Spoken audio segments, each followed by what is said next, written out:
పోయిన డబ్బులు ఎలాగో పోయాయి. ఈ 10,000 కోసం ఆలోచిస్తే మన ₹1,00,000 రావు. ఒకవేళ ఇది ఫేక్ అయితే సర్లే, దిగిపోయిన తర్వాత ఏం చేస్తాం, ఏదైతే దవని.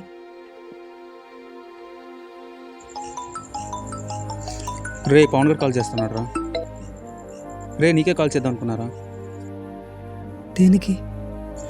అర్జెంట్గా 5K ఉంటే సెట్ చేస్తావా? నేను దానికోసమే చేశాను రా. అవునా, సరేరా.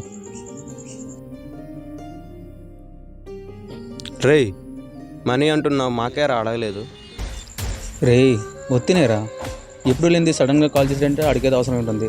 పైగా రూమ్లో ఉంటున్నాడు అంటే ఖచ్చితంగా డబ్బులు అవసరం ఉంటుంది. అందుకే ముందుగా అడిగేసా. ఎలా ఉంది నా ఫార్ములా? సూపర్ రా, నేను కూడా నీకు ఈసారి అలానే చేస్తాను. ఇప్పుడు ఎలా